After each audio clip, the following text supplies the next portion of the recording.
I feel shame.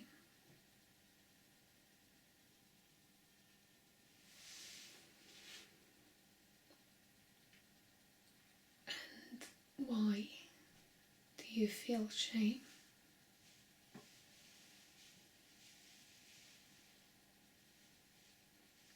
Because I shouted.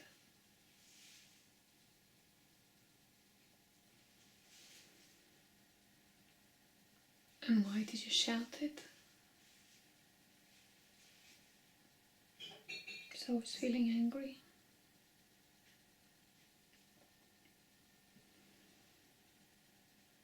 And why did you feel angry?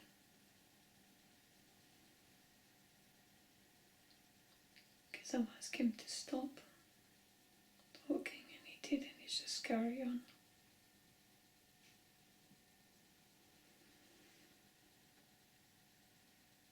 So you've asked him to stop talking and he carried on. And because he didn't, you felt angry and shouted. Is that correct? Yes.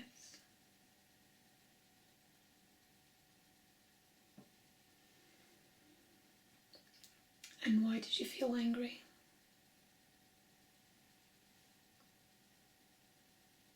Because he didn't respect my no. Because you should know by now that when I say stop is to stop. Because otherwise only it gets me more upset. You should know by now when it's time to stop so we don't all get carried away with anger.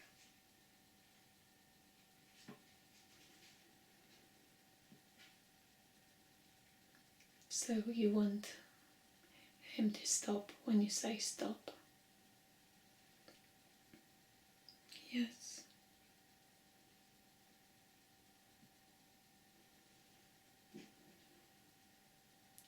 And why do you need him to stop when you say stop? Because I'm finding myself harder and harder to stay calm. And I'm getting more and more angry. And if he carries on arguing and shouting, it's going to make me more and more angry.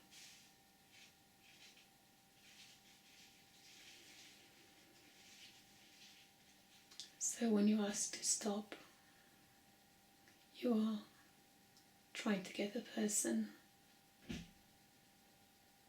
to stop adding wood to the fire so that you can regulate yourself, so that you can calm down. Is that correct? Yes.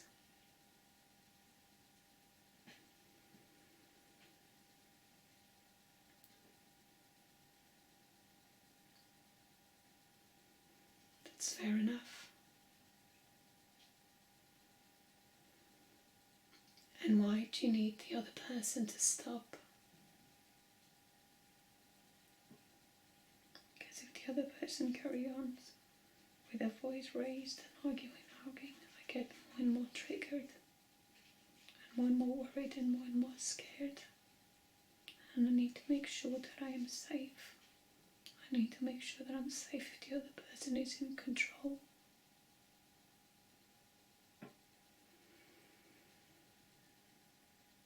So you want to feel in control. You want to feel safe.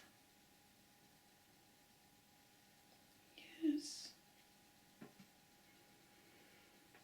But if the person carries on speaking loud and escalates, you don't feel safe. Is that right? Yes.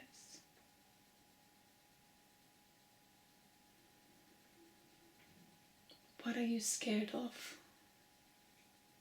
What are you frightened of? That they lose control and beat me up? Don't feel safe?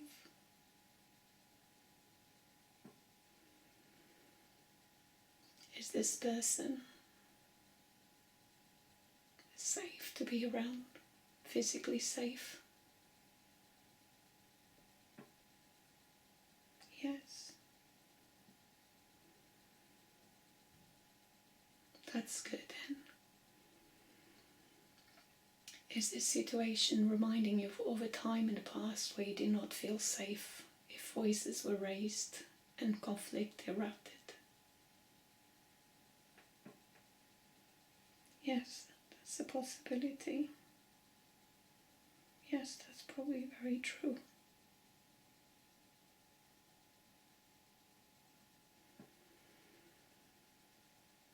So because of a time in the past where you do not feel safe, or an environment where we do not feel safe, now the brain is trying to protect you and stopping things before it escalates. So you're trying to control the situation by making the other person stop talking so that you can feel safe, so that you can feel more in control, so that you can calm down, and so that you know that the other person is in control of themselves. Is that right? Yes.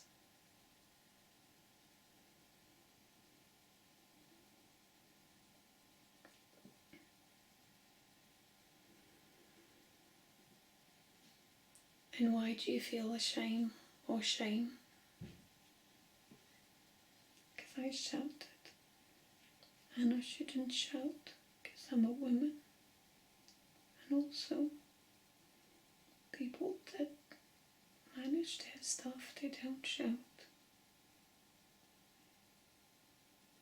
And also, if you shout, you're a bad person, you're a horrible monster.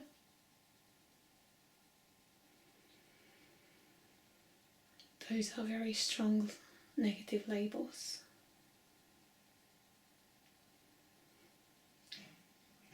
Do you believe on those labels and do you live by those values? Do you think people are monsters if they shout?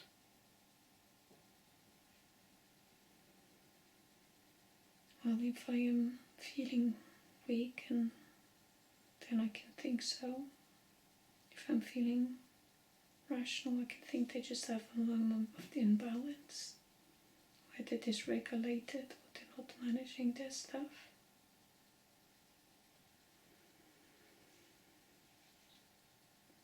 That's right.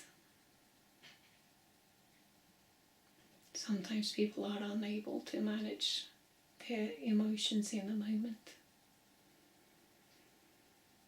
and they go to an automatic default pattern where they feel unsafe, and then they raise and shout. They raise their voice and shout.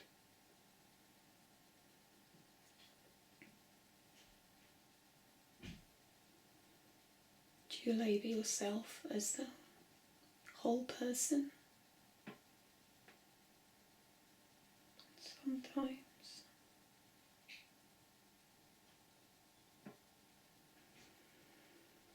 And when you label yourself as a whole person, is it a negative label, a neutral label, or a positive label? Negative.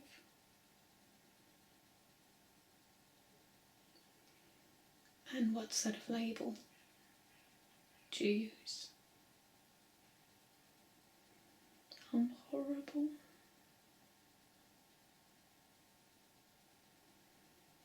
Is that the way you truly feel? Sometimes. Is this label from you, or did you absorb from someone else's? Did someone tell you that you're horrible? Yes. Who said those words and those labels? I find myself.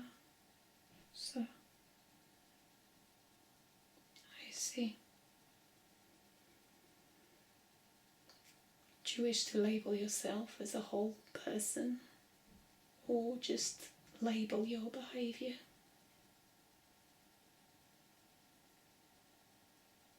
Maybe it feels fairer to label just the behaviour.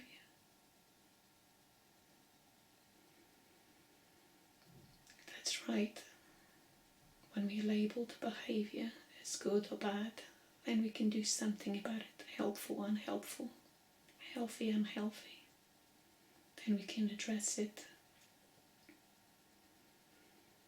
But if we label the whole person, then it's not quite fair and accurate. Isn't it right? Yes.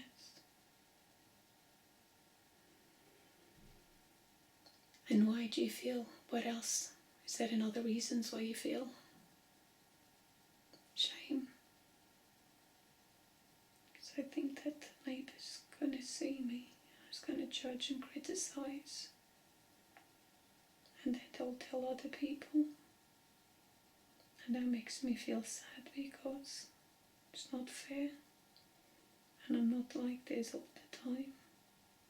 But you only hear the loudness of the shouting, but you don't hear the quietness of the good that I do.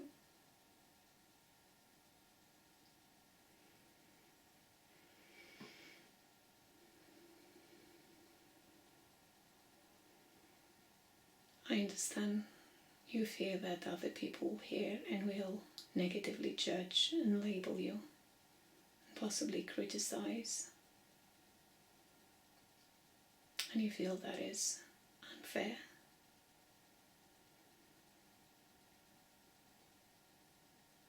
Is that right? Yes. I also feel that if they tell others that I care, they won't love me and care for me.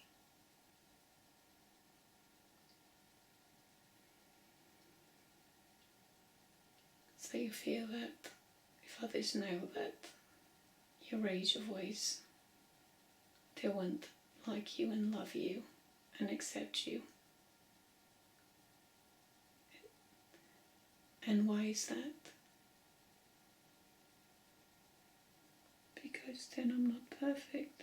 And if I'm not perfect, then I'm not lovable. And then no one would want me, want to be with me, and they will leave me. And I'll be forever alone and sad and depressed.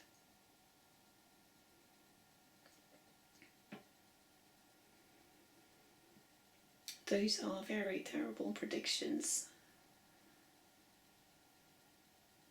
And no wonder you're feeling sad and worried and anxious about it. What do you do when you feel ashamed? I just hide. I don't want to go outside. I don't want to see anyone to see me.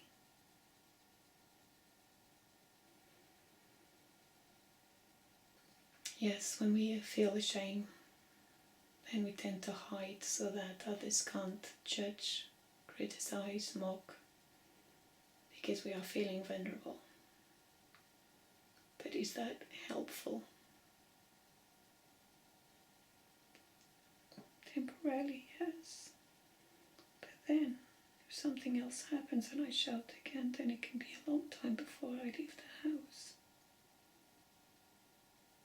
And then I miss the other things that are important to me, like going outside.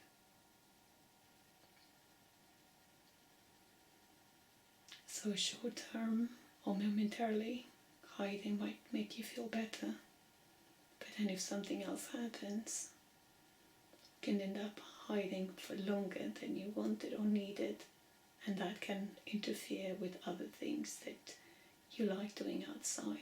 Is that correct? Yes.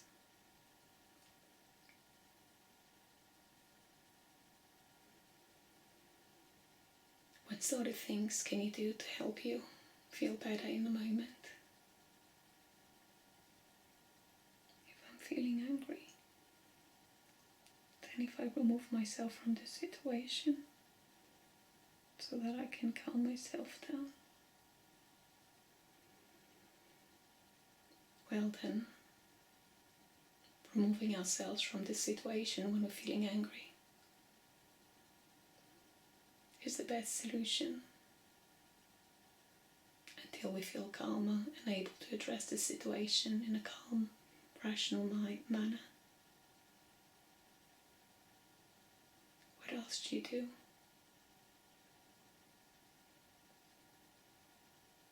I distract myself with something that is informative, or helps me calm down, or helps me get perspective, or helps me learn, or helps me express the way I feel, or writing things down.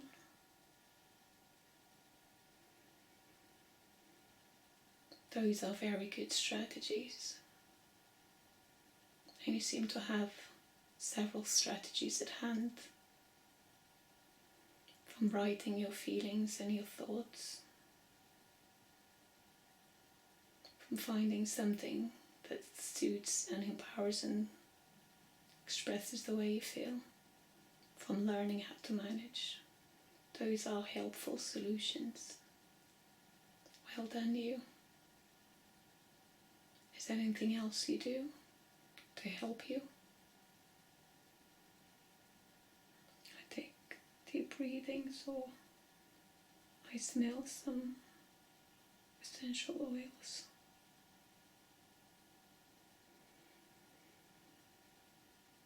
Deep, slow breaths are helpful in calming the body down.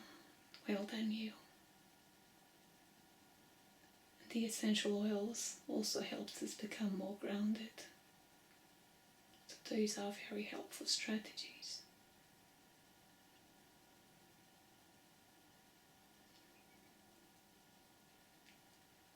So, shall we take some slow deep breaths? Okay. Close the nostril and exhale. Close the opposite nostril and exhale. Take a slow deep breath. And slowly exhale. Take a slow deep breath.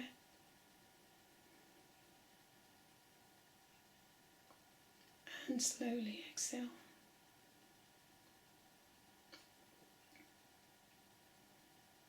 Well done, you.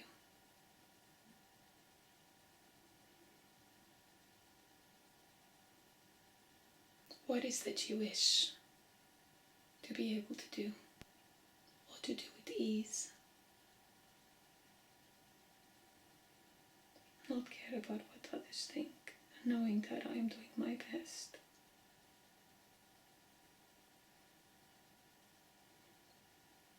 That's good, and what else? Removing myself from this situation before I get too angry. That's good. Removing yourself from the situation until you feel calm is a very good solution. And not obsessively getting so concerned about what others think and do, and knowing in your core that you're doing the best you can. What else? Do not get angry when others don't stop, when I ask them to stop, but just remove myself. And just say I'm removing myself.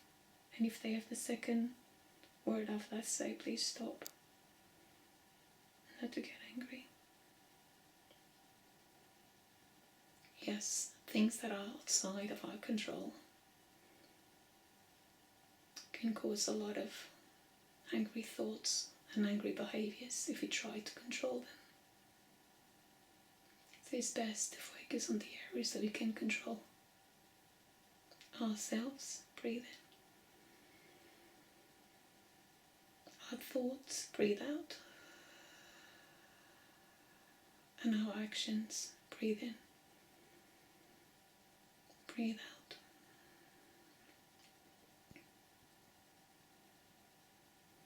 So you're asking people to stop. If you have explained why you need people to stop. Yes, sometimes I say, I'm going to remove myself from this situation because it's going nowhere good or helpful or supportive.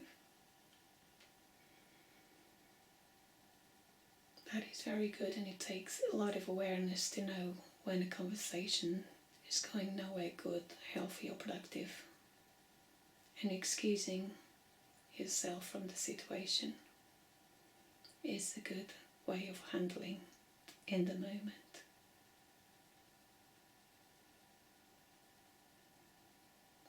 Is there anything else you could do or wish? I wish I could just say, please stop talking, because I'm starting losing control and I need to feel calmer before we can carry on talking. And why don't you say that? Because in a moment it happens so fast I don't have time to say all the words.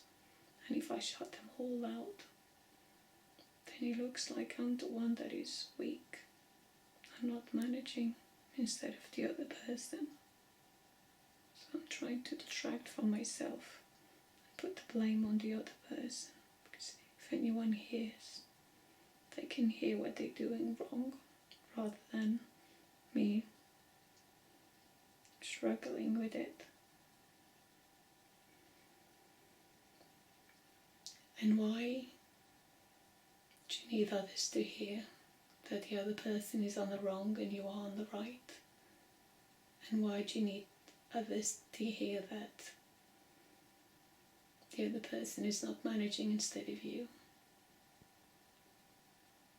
Because I don't want people to judge me and criticize that I've got a problem with anger, that I can't manage my emotions, that I'm defective. And why is that? Because then I won't be loved and accepted, and I'll be alone and depressed for the rest of my life.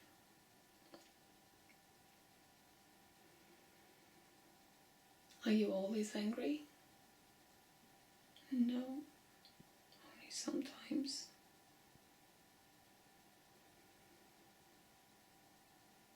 Do you think that other people get angry too?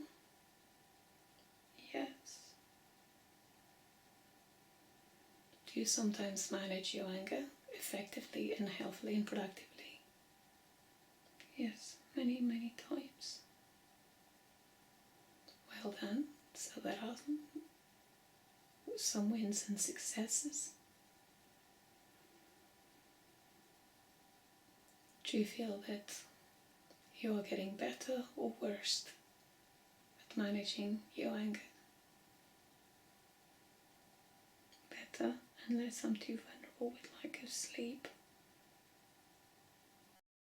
But then I can still stop it.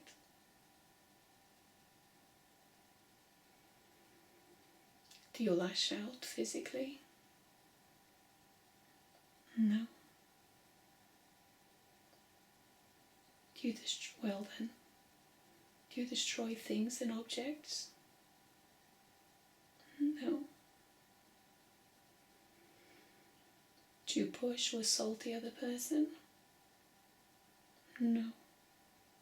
Well then, so you don't physically assault, you don't push and destroy, so you have very good self-control on these areas. What specific areas do you feel that you might not manage your anger very well?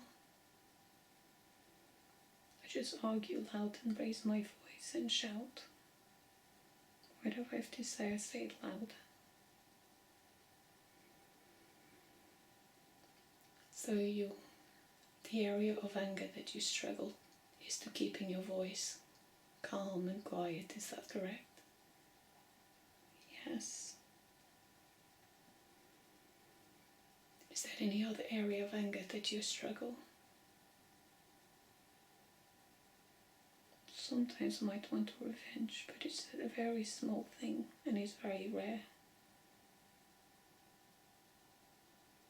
Like taking something away, just to inconvenience. But it's only if I've been very, very hurt, and it's very, very rare. Okay, so you struggle if you have been hurt by someone. have some thoughts or feelings or acts of retribution, but that's very rare. Is that correct? Yes.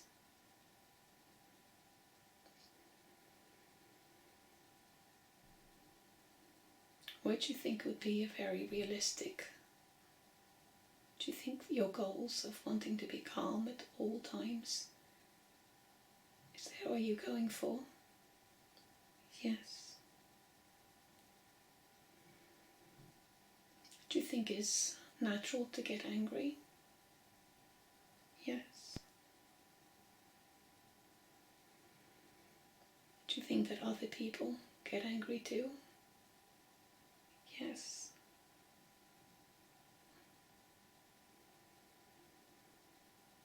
Do you think you are the worst person at managing your anger?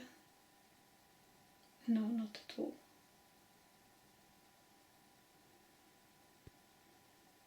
Do you think there are people that manage anger better? Some people calm, but they're more passive aggressive rather than assertive. That's right, some people deal with their anger in an aggressive manner. Some people are passive, and some people are passive assertive, passive aggressive. And the best way is being assertive. Do you recognize your vulnerabilities? Yes. And when are you more vulnerable to feelings of anger? When I don't sleep, when there's conflict, when the voices are shouting and raising, and when I'm not respected for my nose or my opinions and my thoughts. When someone totally disregards my wishes and they should know in a close relationship.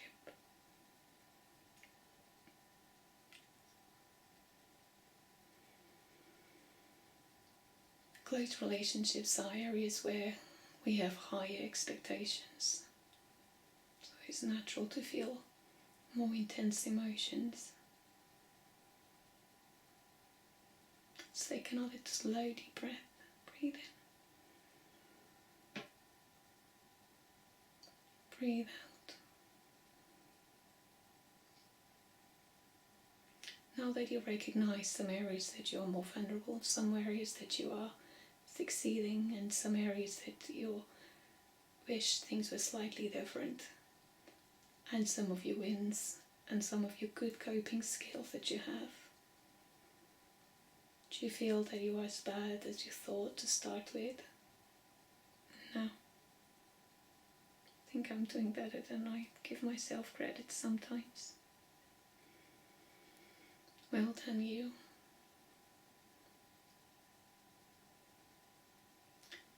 Are you still feeling shame? Like you're broken and the whole self is terrible? Well, not in this moment. Yes, we can feel the shame of our behavior. So what do you usually do when you feel ashamed of your behavior? Afterwards, when you calm down, I apologize for shouting, and then I express my needs and wants in a calm manner. I wish you would stop. So in this instance, what would you like to do as a way of making amendments? I'm going to apologize to my her and say I'm sorry for shouting. It's not what I wanted to do or my preferred behavior, and you didn't deserve my shouting. But in the future, if you're having a discussion, and if I say, please stop, I'd like you to be respectful. And remember that if I'm asking to stop, it's because I need to I need to calm down first. And we both need to calm down before continuing the conversation, because it's very triggering for me.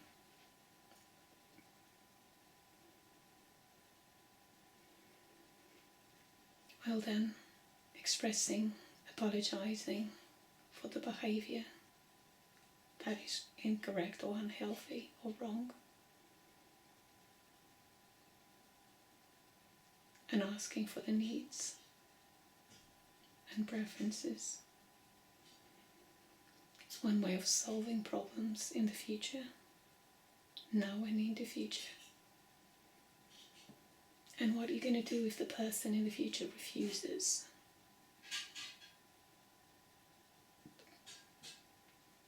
Or does not come to the automatic stop talking if they have? Is there any other reason?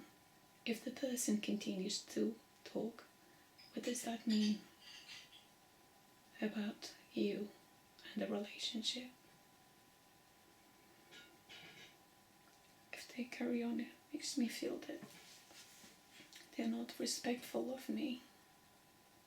So if they're not respectful of me, then I don't want to be in the relationship.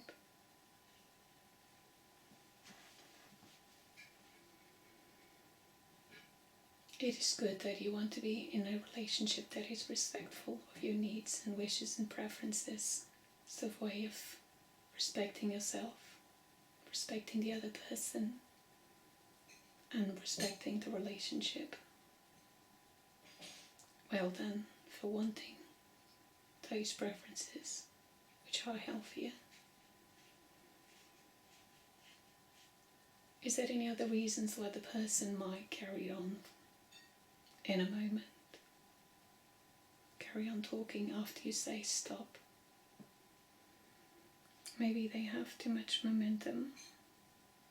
Maybe they have their own things to process and learn and deal with. Maybe they strongly feel about it, their position. Maybe they don't have an awareness of how they're feeling in the moment. That's right, there are many reasons why someone might continue to speak loud when you've asked them to stop.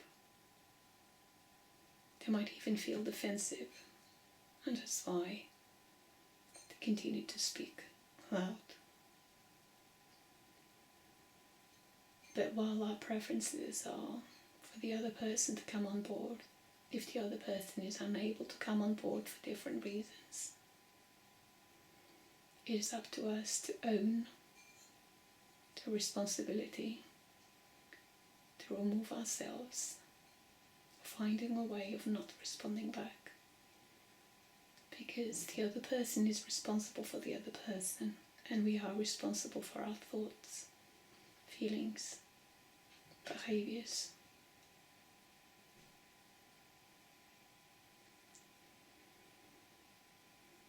Is there anything else you could say?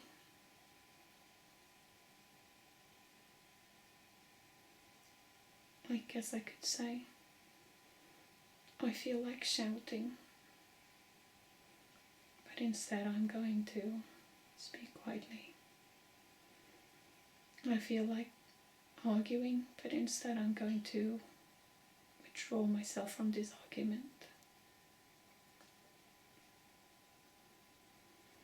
That's right, we can communicate our urges and the feels in a moment, but still choose to do differently. So well done you for choosing to behave differently instead of going with the automatic impulse.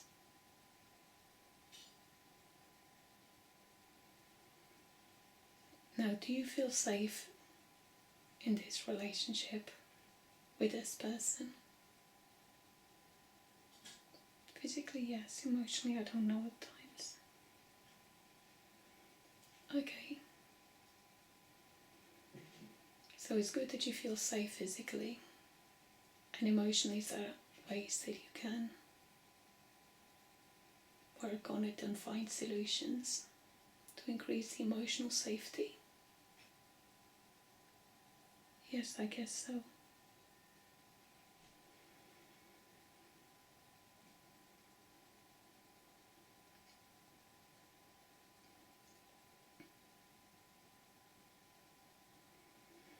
Are you going to use your energy to control others or to manage your thoughts, actions and feelings?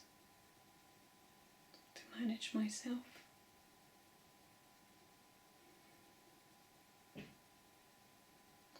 you still feel shame? No. I'm not proud of my behaviour, but considering my background and history and struggles, it's actually come a long way. What else can you say to yourself? Take a slow deep breath.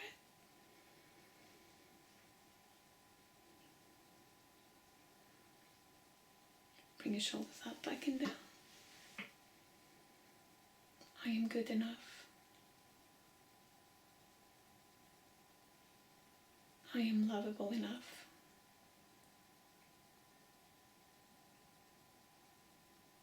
I'm interesting enough. I am beautiful enough. I love and accept myself, despite sometimes not behaving in my preferred ways and the best ways. I'm doing the best I can in each given moment.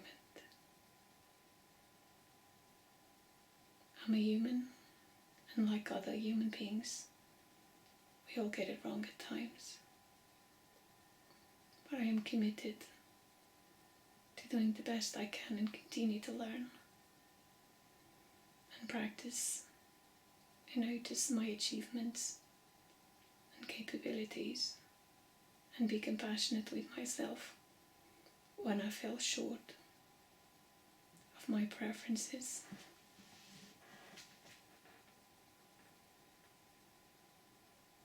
I choose to see the good in me and work on the areas that I want to work on in order to be more aligned with my values.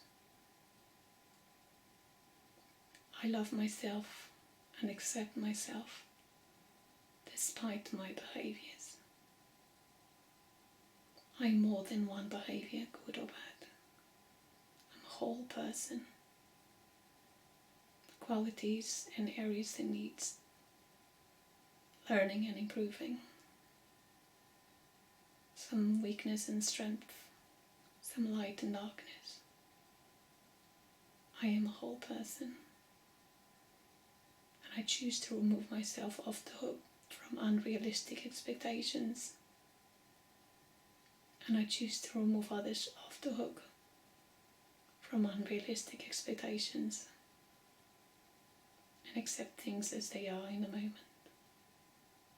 And then taking steps to improve the moment, to find solutions. And remember, I may influence others, but the only control I have is over my thoughts, my feelings and actions. And I just need to learn to practice. And practice and practice. There always will be something to work, something to learn, something to practice. But I can always go back to base, taking slow deep breaths. Connecting myself.